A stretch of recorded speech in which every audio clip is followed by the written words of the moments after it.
Hey, welcome back to another Out of Spec Reviews range test. I've got with me the 2022 Bolt EUV, not just an EV anymore. You got the U, the utilitarian, and it's, I guess, fairly utilitarian, a little bit bigger than the normal Bolt.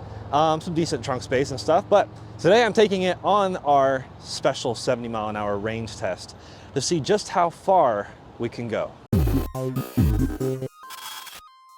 And here it is, the Bolt EUV, just wrapping up its charging session here, which, by the way, that's kind of the weak point of the Bolt, I think. 50 kilowatts is about the peak. So I'm at 99% state of charge. I have been sitting here for some time, let me tell you. You'll have to see Kyle's charging video, which is either out or coming. But yeah, this is the Bolt EUV, so electric utility vehicle, supposedly. Bit bigger than the Bolt EV. And I think it's actually quite a good size. And it actually looks pretty good too. The Bolt wasn't necessarily a looker. I remember when I first saw it back in 2016 at the Nashville Auto Show.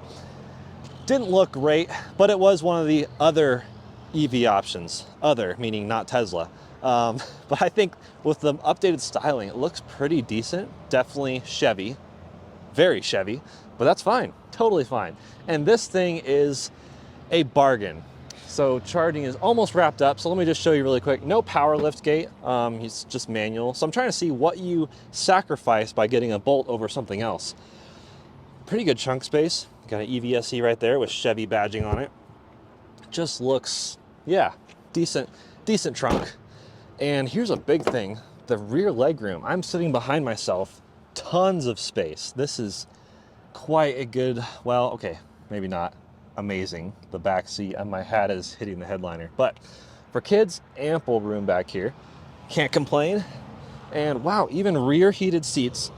You have heated and cooled seats in the front. That's fantastic.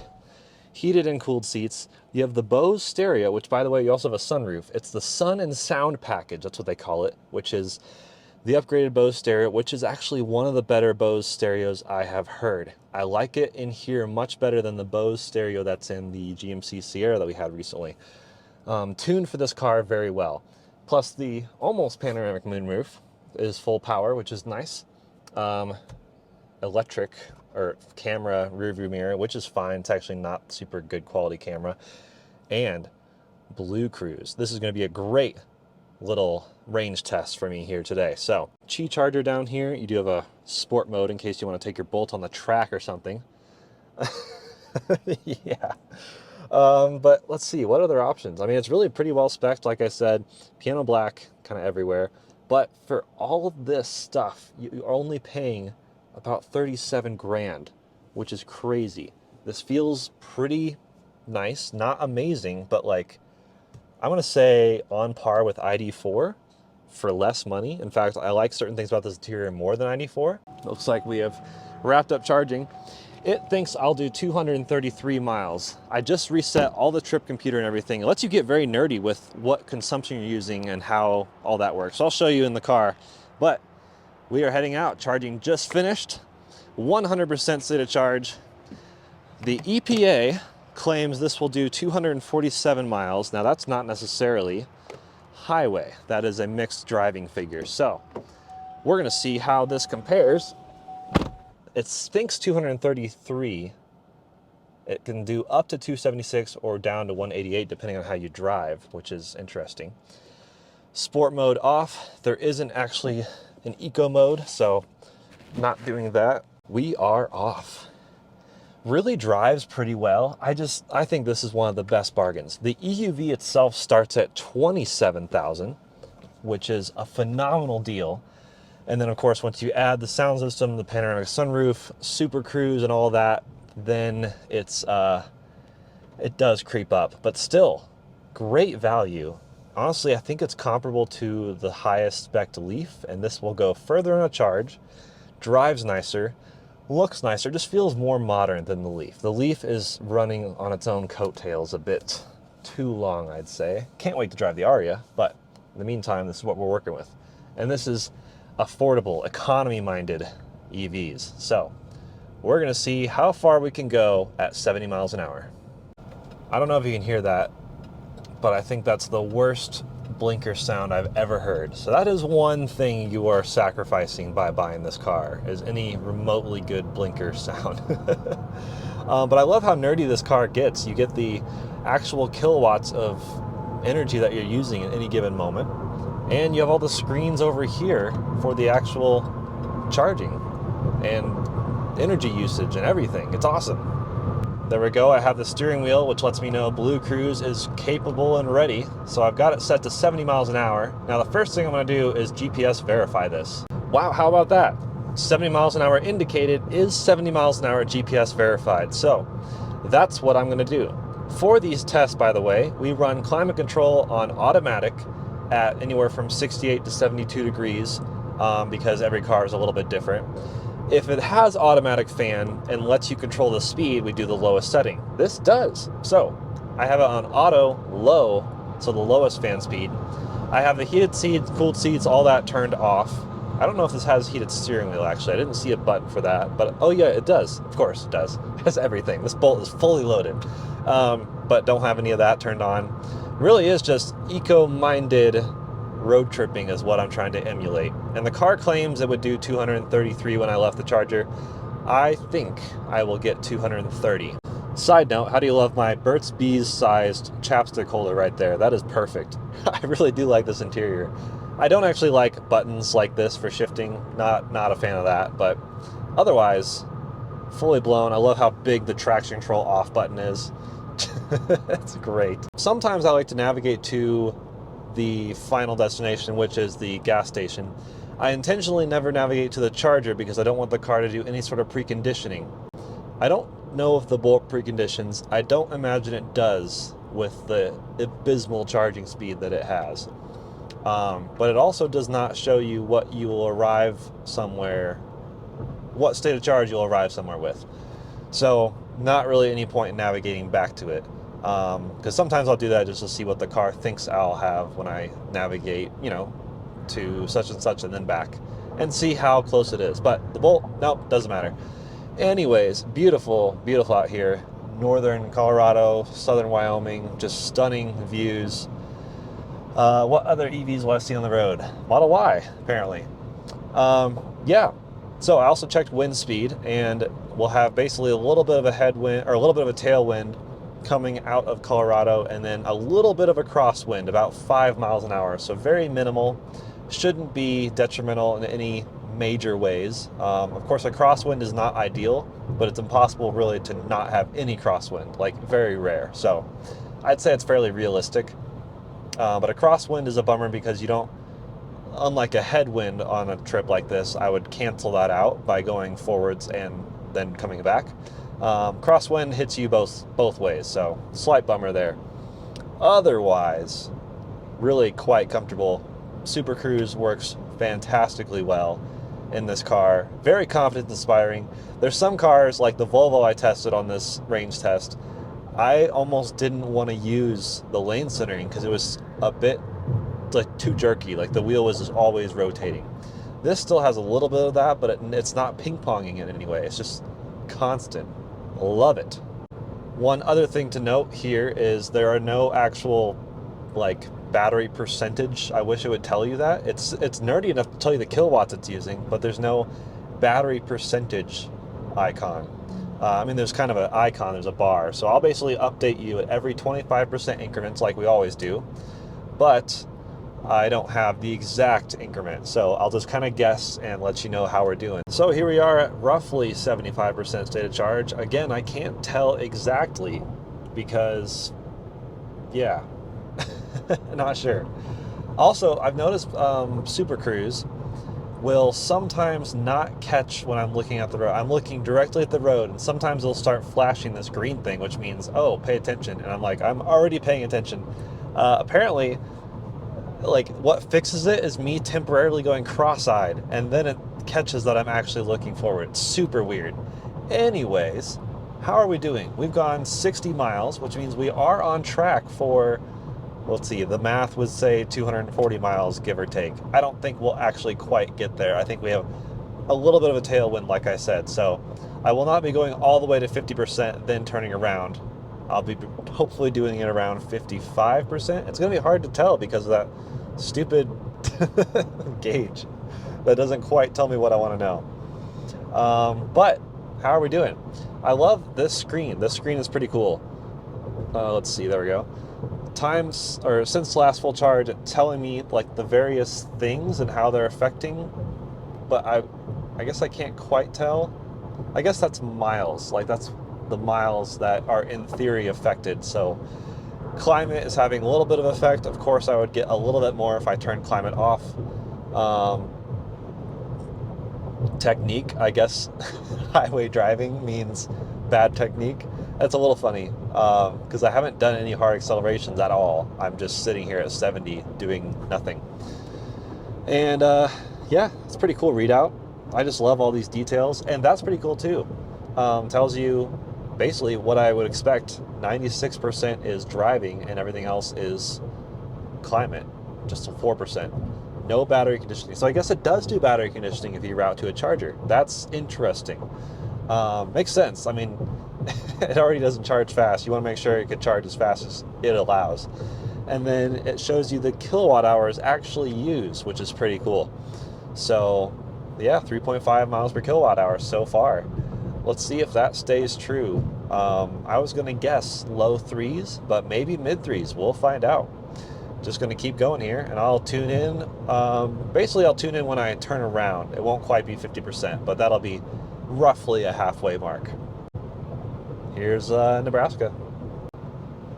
And here we are at our exit in Potter, Nebraska. Not a whole lot to see. Let's see what we're at. So we've done 111 miles. Says we have 129 remaining in the tank.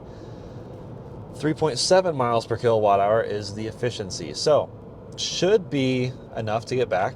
I'm hoping so. Says we've used 30 kilowatt hours. This is one of those easy turnarounds, so not much traffic to worry about. And we're basically going to head back. Just over 50%. You can't quite tell how much over, again, but you know, should do the trick. I think the wind is directly a crosswind, so I'm hoping that means it won't actually affect us. Just water bottle. Now we're going to ease back up to 70 miles an hour, which again is nice that it is indicated. I've checked it a couple times just to make sure, and yes, 70 is accurate to the GPS, which is awesome. So getting back up to speed here. The idea is to basically be at 70 by the time we get to the actual highway, and just barely. There we go.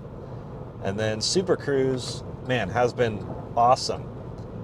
Just a couple times where I mentioned earlier, and there it is, set on.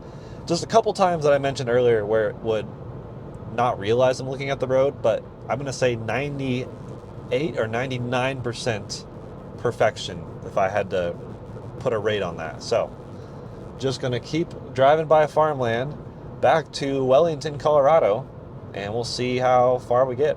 I'll check in again at 25% state of charge. We'll see how we're looking, and hopefully we'll see that we can make it. And we'll see how the final effect is on this thing, because I know we're not going to hit 247, but we may hit my goal of 230. We'll find out. So, couple quick things. We're not quite to 25% state of charge yet. The seats aren't that comfortable. So originally I was like, this could be the best car except for the charging speed. Other than that, it'd be great for road tripping. But the seats, I don't know. I'm really not that comfortable.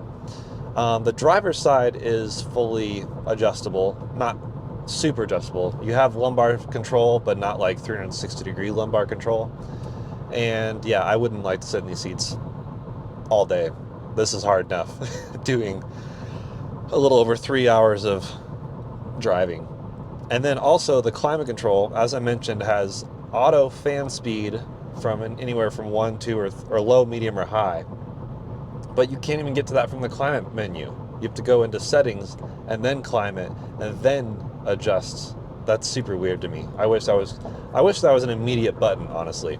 Just hit 25% or so. These bars are a bit thick, so it's really hard to tell when exactly I hit 25%. but we have done 174 miles. Claims on the Guessometer, 55 miles remaining. We have 50 miles to our destination. So that delta is actually shrinking a bit, 54 miles now.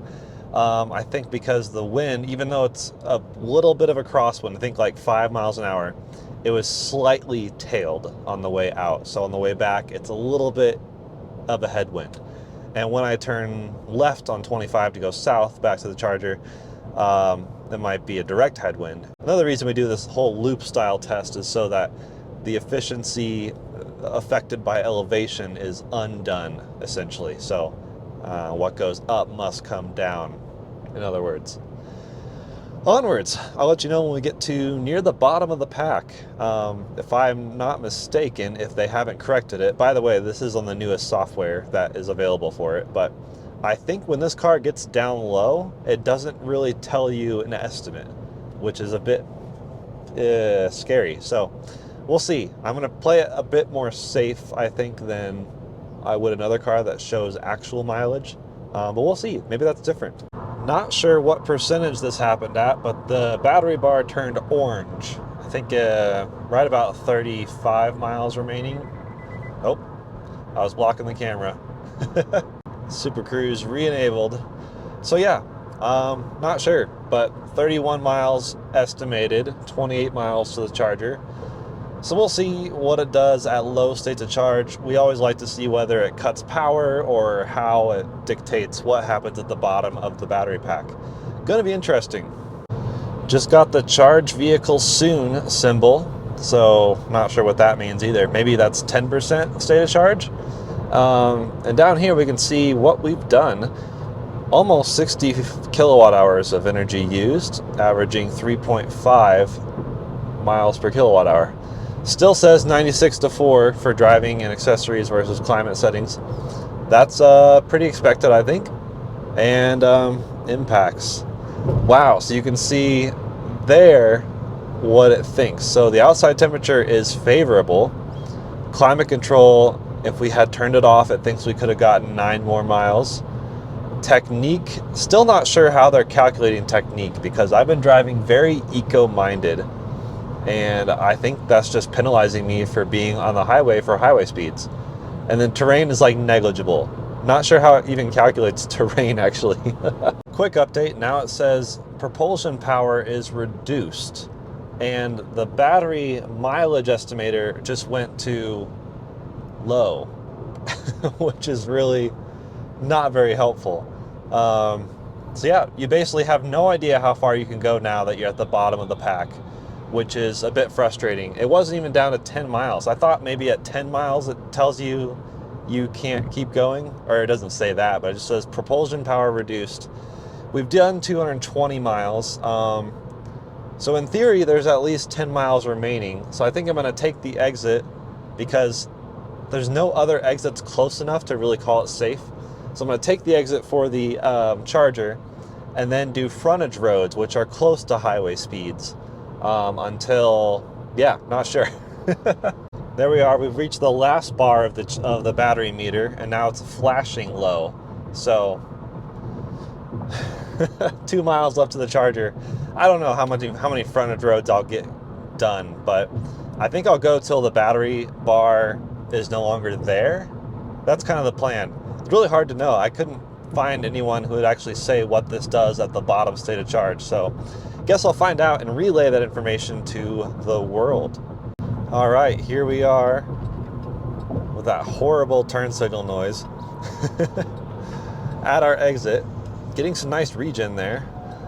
Just gonna take these frontage roads. I can tell power is definitely cut a bit. It doesn't really tell me exactly how much it's cut, but it is.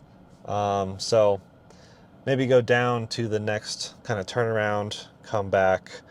I don't know. In theory, they'll have a little bit of a buffer for people in this predicament, but every electric car does it slightly differently, so we'll find out. So it really doesn't cut power as much as some other cars at lower states of charge, at least not yet. Like when I did this in the Volvo, like the cars on that platform, they cut power like crazy. For example, getting on this frontage road, it was just unbelievably like unsafe in the Volvo, versus this, I was able to get up to speed at no problem. And you can see over here it says 63.3 kilowatt hours used, so we're getting near the end of the battery, I think. Ha, I did it. Low battery is no longer flashing. It is literally just there. So we have got to be really close to the end, I think. Yeah, it's, wow. And also, my power is finally cut. So that is when they cut power, at the very bottom of the pack. I literally, I mean, it's not good to like floor an EV at this low state of charge, but the accelerator is clearly giving me no more than like 6 or 7 kilowatts, and it's even shrinking down a bit. Like, it feels like I'm coasting back to the gas station, or charging station in this case. In fact, oh, there we go, 4 kilowatts. Oh my gosh. Okay, well, let's hope I can make it. And here we are pulling back into the Come and Go, our trusty old charging station. Anyways, let's get this thing charged back up. It is dead. Yeah, it is empty. Charge vehicle now. Propulsion is limited. All the messages. And then over here on the screen, you can see we've done 64.2 kilowatt hours out of, I think, the 65 kilowatt hour battery pack. And I don't even know if that was usable or gross. That's just what I found on the car. Terrain and technique. I don't know how, I still want to know how they calculate those. But climate and temperature, that's pretty straightforward. So yeah, we've used about all of it to its full extent. So there you have it, another successful out-of-spec range test, bringing it down to the very bottom like we always do. In the Bolt EUV, what do you guys think of this thing? By the way, this is like ghost gray metallic or something like that. Ghost gray, of course. Pretty good color, I guess. But I feel like if you get this, you got to get it in some fun, bright color or something. But yeah, 233.7 miles. So what is that? About 13, 14 miles shy of the EPA. But at highway speed, that's pretty impressive. I'll take that. It surpassed my 230 mile goal, or estimate, if you will. So there you have it, another out-of-spec range test. Let us know what you think of the Bolt EUV, and especially versus the Bolt EV. Hopefully we can test one of those soon too, because they're rolling out and their prices have dropped and they're a very compelling option. Other than the charging rate, that is just not great. And I didn't love the seats that much, but otherwise, great car, great price. See you in the next one.